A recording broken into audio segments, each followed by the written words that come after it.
नमस्कार, मैं हूं आपके साथ अंकिता पाल और आप सभी का हमारे छत्तीसगढ़ में स्वागत है। रुक करते हैं खबरों की तरफ। विधानसभा चुनाव जैसे से नजदीक आ रहे वैसे वैसे राजनीतिक पार्टियां जनता के बीच में अपनी पैठ बनाने की कोशिश में जुटी हुई हैं। बीजेपी, कांग्रेस समेत अन्य पार्टियां जनता को लुभाने के लिए हर पैंतरा अपना रही हैं।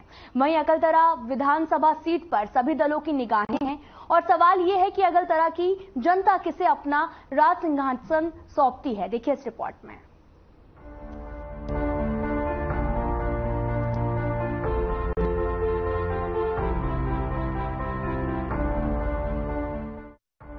जांजगीर चंपा जिले की अकलतरा विधानसभा सीट राजा महाराजाओं के जमाने की राजनीतिक सीट रही है। साल 1957 में जब इस सीट पर पहली बार चुनाव हुए तो क्षेत्र के राजा ठाकुर भुवन भास्कर सिंह ने 8,132 वोट के भारी भरकम अंतर से जीत दर्ज की थी। महाराजाओं की राजनीति के अलावा भी यह सीट पूरे प्रदेश में अपने अनूठे रिकॉर्ड के लिए भी जानी जाती है। चाहे प्रदेश बनने के पहले की बात हो या फिर छत्तीसगढ़ राज्य गठन के बाद, यहाँ जो विधायक बनता है उसकी सरकार नहीं बन पाती। ऐसे में विधायक को विपक्ष में रहकर राजनीति करनी पड़ती है। जैसे कि अभी के रुझान है, सभी वर्ग के मन खुश है, सभी वर्ग के मन उत्साह देखे जाते हैं और एमा राघवेंद्र भैया अगर टिकट मिले हैं तो यह अकलतरा विधानसभा से बहुत बहुमत से लीड से यहाँ से जीती। परिवर्तन यात्रा भाजपा द्वारा जो चलाई जाती रही है, तो आप मन कांग्रेस मन कौन नजर से देखना चाहता कि केंद्र में परिवर्तन, यह अपने परिवर्तन करना चाहते, वो यात्रा निकाले गए इसे मन के। अकलतरा विधानसभा का यह रिकॉर्ड सुनकर हर कोई चौंक जाता है और वो रिकॉर्ड ये है कि साल 1990 से इस सीट से जो भी विधायक बना वो हमेशा विपक्ष की भूमिका निभा रहा है। इसे ऐसे समझते हैं कि वर्ष 1990 में यहाँ से निर्दलीय उम्मीदवार जवाहर दुबे ने जीत हासिल की, लेकिन उस वक्त मध्य प्रदेश में भाजपा की सरकार बनी। वर्ष 1993 और 1998 में भाजपा के छतराम देवांगन विधायक बने, लेकिन एमपी में कांग्रेस की सरकार रही। साल 2003 में छत्तीसगढ़ राज्य में जब पहला चुनाव हुआ तो कांग्रेस के रामाधार कश्यप ने जीत हासिल की थी, लेकिन सरकार भाजपा की बनी। 2008 में अकलतरा के विधायक बसपा के सौरभ सिंह बने, लेकिन फिर से प्रदेश में भाजपा की सरकार बनी और 2013 के चुनाव में कांग्रेस के चुन्नीलाल साहू जीते, लेकिन इस बार भी भाजपा की सरकार बनी। 2018 के चुनाव में भाजपा के सौरभ सिंह जीते, सरकार बनी कांग्रेस की। राघवेंद्र भैया को टिकट मिला है। हम लोग जितने कार्यकर्ता हैं बहुत ही जोश और जुनून के साथ उनका हम लोग प्रचार करेंगे और अच्छा सा हमें नेता मिला है, नयुवक नेता है, अच्छा सा नेता है। हम उनका काम दिलो जान लगा के करेंगे, रात दिन एक करके करेंगे। इस बार कांग्रेस पार्टी का विधायक बनाएंगे और हमारा जो भूपेश सरकार है उसका हाथ मजबूत करेंगे, यही कहना हम चाहते हैं। प्रत्याशी हो गए हमारे सामने राघवेंद्र कुमार सिंह जी, उसके साथ हमारे पूरा फौज काम करेगा और अकलतरा विधानसभा से कांग्रेस पार्टी के विधायक बना के देंगे। हमने तो तय किया है 75 पार, इसमें यहाँ की भी भूमिका रहेगी। 75 पार, उसे 90 क्यों नहीं कर सकते आप? 75 पार हमारा टारगेट है, 90 तक जा सकते हैं। पार 75 है, आगे 90 तक जा सकते हैं। वहीं आपको बता दें कि इस बार कांग्रेस के प्रत्याशी राघवेंद्र सिंह को टिकट मिलने से कांग्रेस कार्यकर्ताओं के द्वारा भारी उत्साह देखने के लिए मिल रहा है। कांग्रेस कार्यकर्ताओं ने पटाखे फोड़कर टिकट मिलने की खुशी जाहिर की है। वहीं हर खबर चैनल से अकलतरा विधानसभा के प्रत्याशी राघवेंद्र सिंह ने खास बातचीत की है। सबसे पहले तो आपको बधाई कि आपको अकलतरा विधानसभा के लिए प्रत्याशी चुना गया है। आगामी विधानसभा चुनाव के लेकर अकलतरा विधानसभा में किस प्रकार से तैयारी है आपकी? सरकार की जो योजनाएं हैं, जो विगत 5 सालों से आदरणीय भूपेश बघेल जी के नेतृत्व में कांग्रेस सरकार की जो योजनाएं हैं, जिसका लाभ हर व्यक्ति को मिला है, हर समाज के हर वर्ग के अंतिम छोर तक गया है, उन विकास कार्यों को लेकर हम लोगों के बीच में जाएंगे और मुझे विश्वास है कि प्रदेश में भी हमारी सरकार बनेगी और अकलतरा में भी जनता हम लोगों को अपना आशीर्वाद देगी। भाजपा द्वारा परिवर्तन यात्रा चलाई गई थी, इसमें क्या उनको फायदा मिलने वाली है? देखिए, वो तो अपने अपने प्रचार के माध्यम हैं, लेकिन मुझे नहीं लगता कि जनता का भरोसा कांग्रेस से हटा है।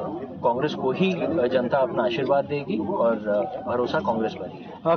कांग्रेस द्वारा भरोसा सम्मेलन जब चलाई गई थी तो कितनी छत्तीसगढ़ की जनता कांग्रेस पर भरोसा रखेगी?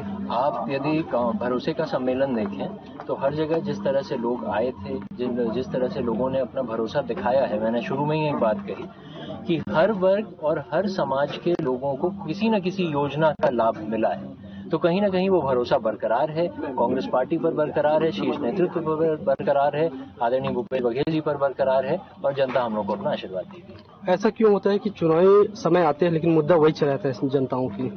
आप स्पेसिफिकली बताएं। जैसे कि अभी आप किसी भी गांव में आपके विधानसभा क्षेत्र में चले जाइए, मुद्दा वही है, सड़क, स्वास्थ्य, शिक्षा। देखिए, सड़क, स्वास्थ्य, शिक्षा तो ये तो मुद्दा ऐसा है जो कि बढ़ती जनसंख्या के साथ लगातार बढ़ता जाएगा। अगर आप इस तरह से अगर हम लोग बात करें तो विगत 10 साल पहले की जो जरूरतें थी और जो टेक्नोलॉजी उस समय थी, आज 10 साल में उसमें कहीं परिवर्तन हो गया है। जब हम लोग एक उम्र में थे तो शायद मोबाइल फोन हमने देखा नहीं था, लेकिन आज सब घर के 3-3, 4-4 साल के बच्चे मोबाइल फोन चलाते हैं। तो हम लोगों को ये जानना पड़ेगा और ये समझना पड़ेगा कि बढ़ती जनसंख्या के साथ और बढ़ती टेक्नोलॉजी के साथ हमें हर चीज को अपग्रेड करना होगा। छत्तीसगढ़ में देखिए तो संसाधन की अपार सफलता है, उसके बावजूद भी छत्तीसगढ़ में गरीबी और बेरोजगारी चरम सीमा पर है। ऐसा क्यों? जहां तक मेरी जानकारी है, ये सेंट्रल गवर्नमेंट का भी आंकड़ा है और बाकी लोगों का भी आंकड़ा है कि बेरोजगारी दर हमारे यहाँ सबसे कम है। तो बात रही अगर जब से राजीव गांधी किसान न्याय योजना आई और बाकी योजनाएं जो चल रही हैं, उसकी वजह से लगातार बेरोजगारी दर हमारे यहाँ कम चल रहा है। चरम सीमा पर मैं आपकी बात से असहमत हूँ, चरम सीमा पर तो नहीं है, क्योंकि ये आंकड़ा सेंट्रल गवर्नमेंट का और बाकी इंडिपेंडेंट एजेंसीज का भी है। केंद्र सरकार बोल रही है कि छत्तीसगढ़ की धान खरीदी हम कर रहे हैं और राज्य सरकार बोलती है हम खरीदी कर रहे हैं। अभी मैंने कुछ दिन पहले एक पोस्टर देखा था जिसमें उन्होंने ये बताया था कि इतने न्याय योजना में इतने रुपए सरकार दे रही है। तो भाजपा सरकार इसकी बात ये क्यों नहीं बताती कि आखिर उत्तर प्रदेश में और बाकी जगह क्यों नहीं 2800 रुपए या 2780 रुपए जो किसानों को मिला है वो क्यों नहीं मिल रहा है? छत्तीसगढ़ में अनुसूचित जनजाति सबसे ज्यादा मात्रा में पाई जा रही है, मतलब उनकी आबादी, तो उनका मांग भी है कि जिस प्रकार से मध्य प्रदेश में आदिवासी यूनिवर्सिटी खुली है, तो आपकी सरकार कितने दिनों में मतलब आदिवासी यूनिवर्सिटी खोलने की? देखिए, ये स्टेट का मामला है, तो इसका स्पेसिफिकली जवाब दे देना कि कितनी दिन में खोलेंगे, ये मेरे अधिकार के बाहर की चीज है। क्योंकि भाजपा ने यहाँ तक 15 साल तक शासन किया था, जिस समय शासन में थे उस समय बोले थे कि हम छत्तीसगढ़ में आदिवासी यूनिवर्सिटी खोल कर रहेंगे, लेकिन 15 साल में केवल वो फाइल पर ही रह गई। बिल्कुल, मैं आपकी बात से सहमत हूँ। ऐसे वादे उन लोगों ने बहुत सारे किए थे। जो सबसे आसान वादा सबके सामने है वो है कि उन्होंने कहा था वो बोनस देंगे और वो 2 साल का बोनस भी खा गए। तो इस तरह के खोखले वादे करना बीजेपी की आदत में है और बीजेपी के संस्कार में। कांग्रेस द्वारा ये बोली जा रही है कि विपक्ष किसी प्रकार का मुद्दा नहीं है आगामी विधानसभा को लेकर, तो आप इसे किस रूप में देखना चाहेंगे? किसके द्वारा बोला जाए? आपकी पार्टी द्वारा बोला गया है कि विपक्ष के पास कुछ मुद्दा नहीं है, किसान के लिए, चाहे बेरोजगार के लिए, चाहे नौकरी पेशों के लिए। जी, तो विपक्ष किस मुद्दे पर चुनाव लड़ेगी? अब ये बात तो आपको विपक्ष से पूछनी चाहिए, क्योंकि इनके पास मुद्दा नहीं है, ये बात तो हम लोग समझ ही रहे हैं। वर्तमान आपके विधानसभा क्षेत्र की बात करें तो वर्तमान जो विधायक है श्री सौरभ सिंह, अभी कुछ दिन पहले कहीं कहीं भूमि पूजन किए थे और शायद भूमि पूजन करते आ रहे थे, तो क्या इसको हम एक फोटोबाजी समझ सकते हैं? देखिए, विधायक मद होता है 4 करोड़ रुपए का, जिसमें करीब 1 करोड़ रुपए जैसी मेरी जानकारी है वो प्रभारी मंत्री जी के अनुमोदन से मिलता है। तो 3 करोड़ रुपए उनका अपना मद है, जहां उन्होंने दिया होगा वहां पे वो भूमि पूजन कर रहे हैं। राघवेंद्र सिंह ने आभार व्यक्त किया है कि अकलतरा विधानसभा से मुझे उम्मीदवार बनाया गया है। मैं कांग्रेस पार्टी के इस भरोसे को बरकरार रखूंगा। साथ ही पूरे छत्तीसगढ़ समेत अकलतरा विधानसभा में कांग्रेस की सीट को जीतकर कांग्रेस के झोली में डालूंगा। Bureau report, Akaltara. सारंगढ़ बिलाईगढ़ जिला बनने के बाद जिले में पहली बार दोनों विधानसभा में प्रत्याशियों के नाम घोषित हुए हैं, जिसमें बीएसपी से प्रत्याशी श्याम टंडन के नाम पर तीसरी बार बीएसपी से मुहर लगी है, जबकि कांग्रेस से प्रत्याशी कविता प्राण लहरे को भी मैदान में उतारा गया है, जबकि बीजेपी ने डॉक्टर दिनेश जागरे पर भी भरोसा जताया है। वहीं चुनावी सरगर्मियों के बीच में बीएसपी प्रत्याशी लगातार बिलाईगढ़ विधानसभा में लगातार क्षेत्र का दौरा कर ग्रामीणों से आशीर्वाद भी ले रहे। इसी कड़ी में हमारे संवाददाता ने बसपा प्रत्याशी श्याम टंडन से खास बातचीत की। क्या कुछ कहा उन्होंने, सुनिए आप।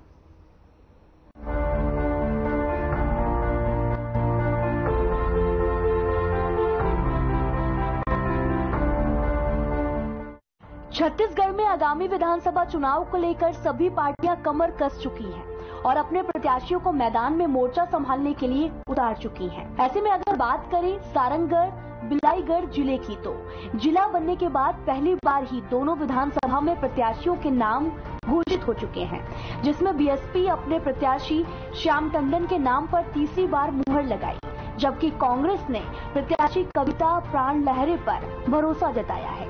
आपको बता दें कि पिछले चुनाव में बीएसपी से श्याम टंडन को लगभग 62,000 वोट मिले थे।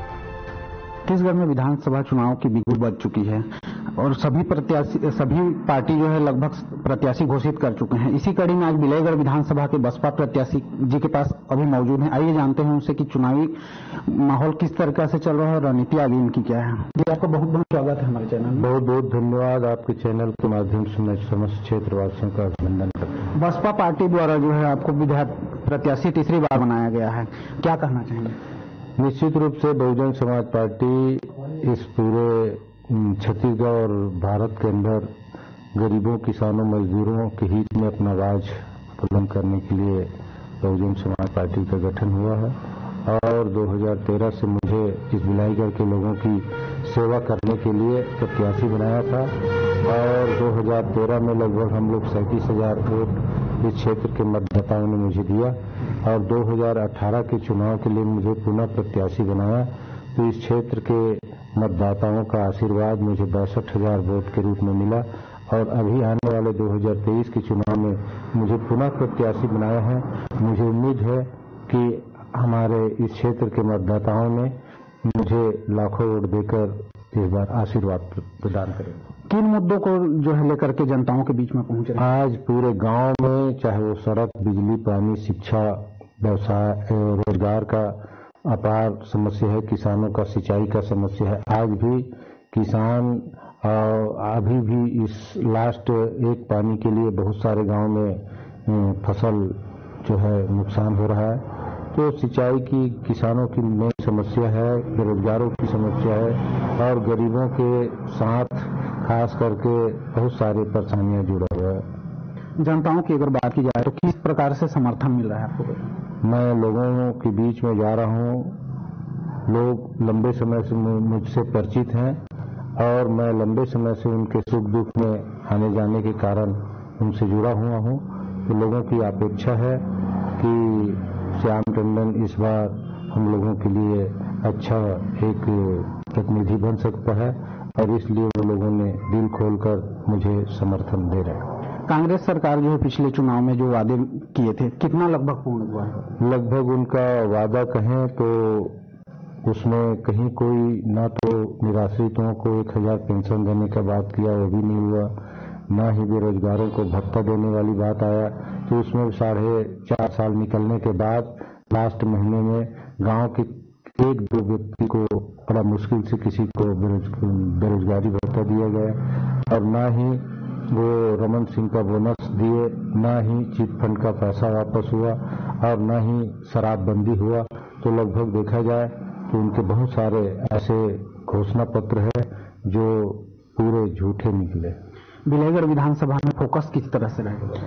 बिलाईगढ़ विधानसभा में हमारा फोकस है कि हम आने वाले विधानसभा का जो चुनाव है, उस चुनाव में लोगों से मैं अपील करता हूं कि इस क्षेत्र की जो समस्या है, उन समस्या को निश्चित रूप से मैं सदन में रखूंगा और बहुत सारे लोगों के बीच में गया हूं जिन्होंने मुझे अपनी गांव की, अपनी स्थानीय समस्याओं से अवगत कराया है। उन समस्याओं को ध्यान में रखकर मैं आने वाले विधानसभा में जैसे मुझे उन लोग प्रतिनिधि का आशीर्वाद देंगे, मैं उन सारे मुद्दों को प्राथमिकता दूंगा। जी, बहुत बहुत धन्यवाद आपका। ये थे बसपा प्रत्याशी श्याम टंडन जी। वहीं बीजेपी ने डॉक्टर दिनेश जागड़े को प्रत्याशी घोषित किया। हालांकि कांग्रेस और बीजेपी के प्रत्याशी एक ही गांव से हैं और दोनों का घर आमने सामने है। हालांकि अब देखना ये होगा कि बहुजन समाजवादी पार्टी क्षेत्र में किस तरह बीजेपी और कांग्रेस के सामने अपनी जीत दर्ज करेगी।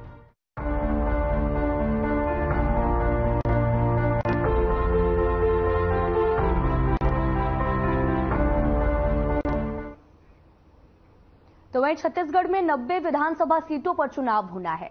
वहीं धर्मजय गढ़ विधानसभा सीट कांग्रेस का गढ़ माना जाता है। और आपको बता दें कि चुनावी बिगुल बजने के साथ ही राजनीति सरगर्मियां भी चरम पर हैं। पार्टियां अपने कैंडिडेट के नामों की भी घोषणा कर रही हैं और कांग्रेस ने जहां 30 नामों की पहली सूची जारी की, वहीं दूसरी लिस्ट में 53 प्रत्याशियों के नाम की घोषणा भी की है, जबकि बीजेपी ने अपने कैंडिडेट्स के नामों की तीसरी लिस्ट भी जारी कर दी है। देखिए इस रिपोर्ट में।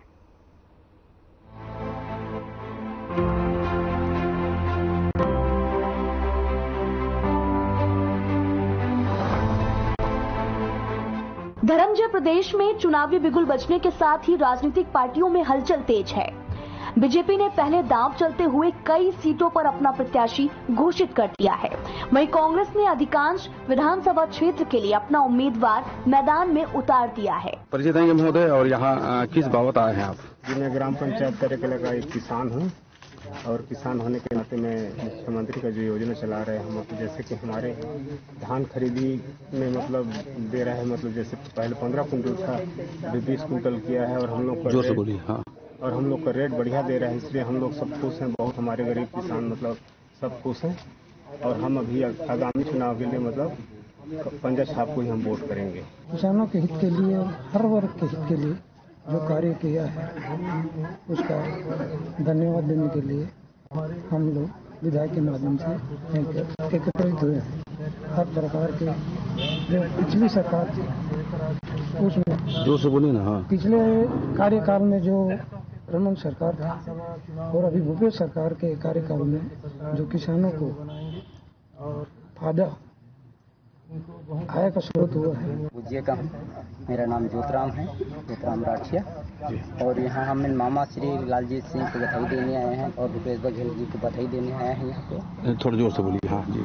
और हमारे लालजीत सिंह विधायक आने वाले चुनाव में उसी को हम चुनाव जिताना है, उसी को विधायक बनाना है। कांग्रेस की पहली लिस्ट में 30 प्रत्याशियों को और दूसरी लिस्ट में 53 प्रत्याशियों के नाम की घोषणा की गयी, जिसमें रायगढ़ जिले के धर्मजयगढ़ विधानसभा क्षेत्र से तीसरी बार लालजीत राठिया को मैदान में उतारा गया है। एससी वर्ग हो चाहे अनुसूचित जाति वर्ग हो और सभी वर्ग के लोग, चाहे छात्र हो चाहे मजदूर हो चाहे महिलाओं के सशक्तिकरण की बात हो, सभी क्षेत्र में कांग्रेस सरकार ने बहुत अच्छा काम किया है। तो क्षेत्र की जनता बहुत खुश है और ये माननीय मुख्यमंत्री जी के लिए एक यहाँ संदेश लेकर के पहुंचे हुए हैं विधायक जी के पास में कि जिस तरह से मुख्यमंत्री जी ने अभी काम किया है माननीय भूपेश बघेल जी ने और छत्तीसगढ़ को आगे बढ़ाया है, तो आने वाले विधानसभा चुनाव में वो फिर से चुनाव जीते, छत्तीसगढ़ में कांग्रेस सरकार बने। हमारे धर्मजय से हमारे विधायक आदरणीय श्री लालजीत सिंह राठिया जी भी पुनः रिकॉर्ड मतों से जीते, ऐसा सोच लेकर के वो यहाँ आए हैं और मुख्यमंत्री जी के नाम से अपना कुछ संदेश वो लोग मुख्य विधायक जी के माध्यम से देना चाहते हैं। सरपंच वर्तमान में सरपंच पति किसान है आप? हाँ, किसान है। अच्छा, ये बताइए महोदय, यहाँ पर बहुत से लोग एकत्रित हुए हैं, क्या वजह क्या है, क्या बात है? नहीं, अब डेली मिलने आते हैं विधायक से किसान लोग, बधाई देने आते हैं कि उनको हर किस बात की बधाई? हर 3 माह में धान की बोनस मिलती है और धान का रेट भी बढ़ा है और अभी फिर भी हमारे लालजीत सिंह राठिया फिर विधायक बने और हमारी राज्य में भूपेश की सरकार आए ताकि ऐसे किसान को फायदा मिलती रहे। बीजेपी सरकार को देखे 15 साल वो कुछ नहीं किया, खाली ठगा और झूठ बोलने में माहिर रहा। तीसरी बार लालजीत राठिया के नाम की घोषणा होने के बाद ही किसानों ने निवर्तमान विधायक लालजीत के घर पर पहुंचकर उन्हें बधाई दी। वहां पहुंचे किसानों ने कहा कि भूपेश सरकार की कल्याणकारी योजनाओं से विकास हुआ है। साथ ही कहा लालजीत राठिया का मिलनसार व्यक्तित्व तीसरी बार उनकी जीत को सुनिश्चित करेगा। यहाँ आने का क्या उद्देश्य है? यहाँ आए आप? हम विधायक महोदय के पास इसलिए आए हैं कि हम जो एक कृषक हैं, हमको पूर्व में जो परेशानी थी 15 साल के कार्यकाल में, आज हम कांग्रेस के कार्यकाल में हम बहुत ही खुश हैं किसान लोग। अब इसी संदेश को विधायक के माध्यम से हम मुख्यमंत्री तक पहुंचाना चाहते हैं और हमको पुनः उनको धन्यवाद देना चाहते हैं कि हम किसान वर्ग, सभी वर्ग, समस्त आम जनता मतलब उनके प्रति हम खुश हैं और हम यही चाहते हैं कि दोबारा वो कांग्रेस का सरकार बने और उनकी हम इंतजार करते हैं। आत्मा नाम राठिया है मैं छोटा सा ग्राम गड़ैन बाहरी में रहता हूँ। तो सर मैं कांग्रेस पार्टी को जब मेरा केसीसी से सभी किसानों का केसीसी लिए थे सर, उसमें 1-1 लाख 1.5 लाख कोई 2-2 लाख का छूट किया सर। उस समय हमारा मनोबल और बढ़ गया सर।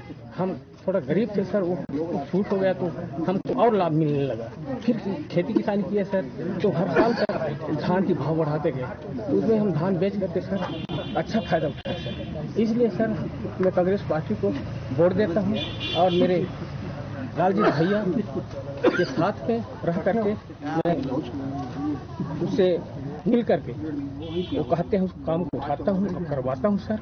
धर्मजयगढ़ बीजेपी प्रत्याशी हरीश चंद्र राठिया का चुनावी प्रचार भी लगातार जारी है। इन सब के बीच अन्य पार्टियों की राजनीतिक गतिविधियां अपेक्षाकृत काफी कम नजर आ रही हैं। आपको बता दें कि राज्य में 2 चरणों में विधानसभा चुनाव होने हैं। 90 विधानसभा सीटों वाले छत्तीसगढ़ में पहले चरण की वोटिंग 7 नवंबर और दूसरे चरण की वोटिंग 17 नवंबर को होगी। नतीजे दिसंबर महीने की 3 तारीख को घोषित किए जाएंगे।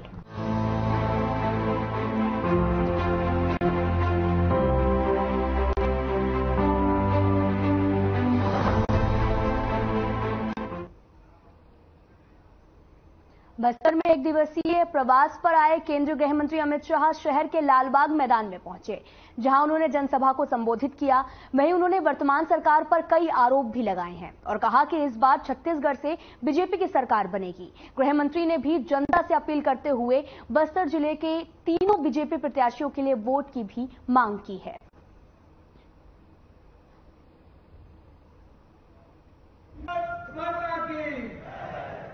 जगदलपुर के जितने भी कार्यकर्ता, जितने भी जनता है, सबने ये ठान लिया है कि 5 साल भूपेश बघेल के जो भ्रष्टाचार सरकार को उखाड़ के फेंकने का, और यहाँ के जो विधायक थे रेखचंद जैन जी, जिन्होंने गांव-गांव में एक भी ऐसा योजना को नहीं ले गया है, सिर्फ जगदलपुर को ही संवारने का, ये दलपत सागर ये कहीं का बात को निकाल के जगदलपुर जीतेंगे ऐसा बात बोले थे। लेकिन इस बार प्रचंड बहुमतों से किरण देव जी यहाँ से चुनाव जीत रहे हैं। किसी को कुछ फायदा नहीं हो रहा है। पंचायत में जब काम चल रहा है, केंद्र सरकार का 15वां वित्त का योजना है, उसी योजना से कांग्रेस का जो भूपेश सरकार वो वंडरवाट कर रहा है, भूटान बना रहा है, दुनिया बना रहा है। ये भारत सरकार का पैसा है, राज्य सरकार 1 रुपया भी सरकार नहीं कर रहा है, और वही पैसा को कांग्रेस के पदाधिकारी सरपंच को डरा धमका के स्वयं ठेकेदारी कर रहे हैं, और 20% जो कमीशन बनता है ये विधायक के माध्यम से मुख्यमंत्री के पास पहुंच रहा है। अमित शाह जी आए थे, जोश भर के गए हैं, क्या कहेंगे? डेफिनेटली स्वाभाविक रूप से अमित जी ने जनता को जो यहाँ पर जनता के सामने अपना पक्ष रखा है इस तरीके से, और ये झूठ बोल के बिल्कुल 5 साल झूठे वादे करके इन्होंने यहाँ की जनता को ठगा है। कई योजनाएं हैं उसको 36 घोषणा पत्र में इन्होंने बताया, लेकिन उसका एक भी योजना पूरा नहीं किया है। वहीं पे केंद्र की सरकार है, जबकि यहाँ कांग्रेस की सरकार है, तब भी अपनी पूरी क्षमता के साथ बिना भेदभाव के यहाँ पे किसानों के लिए, यहाँ पर हमारे गरीब के लिए, गांव के लिए चावल योजना हो, योजना हो, वैक्सीनेशन का मामला हमारे सामने है। दादा ये तो हुई उनकी बात, अगर जनता आपको मौका देती है, कौन से बड़े काम है जो आप करना चाहिए? देखिए ये विषय हमारा बहुत जल्दी आएगा, नामांकन के बाद हम इस विषय को आपके सामने लेकर आएंगे। लेकिन इतना मैं आपको बता दे रहा हूँ, भारतीय जनता पार्टी सिर्फ विकास, सिर्फ विकास, सिर्फ विकास, सबका साथ, सबका साथ, सबका विश्वास। नहीं, बहुत सारे हैं। महापौर के रहते समय हमने यहाँ पर 26 प्रकार के अनेक काम किए जनता के सामने। जगदलपुर बहुत छोटी जगह है, बहुत बड़ी जगह नहीं है जगदलपुर। अब हमारे यहाँ के विभिन्न समाजों के वर्गों के 2023 विधानसभा चुनाव में बलरामपुर के सामरी विधानसभा चुनाव में कांग्रेस ने विजय पैकरा के प्रत्याशी घोषित किया। आपको बता दें कि टिकट मिलने के बाद में प्रत्याशी विजय पैकरा के सामने पहुंचे, जहां उन्होंने कार्यकर्ताओं ने उनका जोरदार स्वागत भी किया। वहीं प्रत्याशी बनाए जाने पर विजय ने हाईकमान को धन्यवाद दिया। वहीं सामरी विधानसभा सीट की बात की जाए तो यहां के पहले विधायक जयराम बने हैं और साल 1962 में हुए विधानसभा चुनाव में निर्दलीय प्रत्याशी के रूप में चुनाव लड़ते हुए जयराम ने कांग्रेस प्रत्याशी घासी को मात देकर जीत दर्ज की। जयराम ने तब 1758 वोट के अंतर से कांग्रेस प्रत्याशी को हराया था।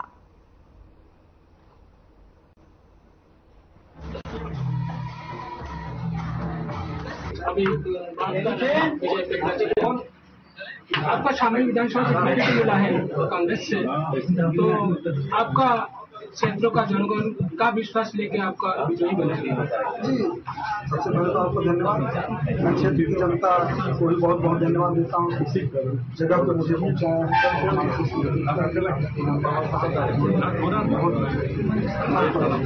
मेहनत करके मुझे यहाँ पर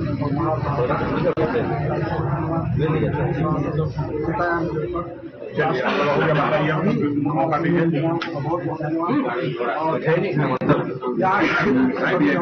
आप कल से नहीं खिला रहे और निश्चित तौर से कई ऐसे मौका है जहाँ पे हम कर लेना। सीतामढ़ी उनसे नाराज तो जरूरी होगा, इसको बारे में नाराजगी की कोई बात नहीं। सिटिंग एमएलए है, कई विधायकों का टिकट करता है, सीतामढ़ी जी का टिकट करता है, सबके बात करता है। तो मुझे नाराजगी करते हैं कि कोई और नहीं करता है, वो हमारे साथ है और चुनाव में जाएंगे तो निश्चित तौर पर हम सबके पास भी जाएंगे और नाराजगी होगा। आप कांग्रेस कार्यकर्ता शामली विधानसभा क्षेत्र का कार्यकर्ता सभी से मेरा एक ही निवेदन और प्रार्थना है कि वो मुझे आशीर्वाद दो ताकि मैं उनका आशीर्वाद कर सकूँ। मुझे सफलता मिलेगी तो मैं अपने परिवार की तरफ के साथ खड़ा हूँ और दूसरी में खड़ा होकर धन्यवाद।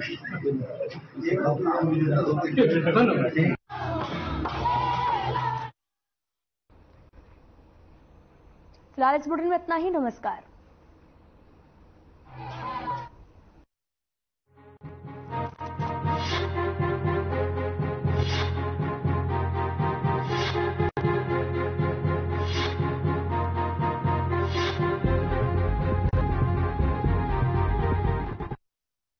Bus 3 easy steps. Mix with water, spread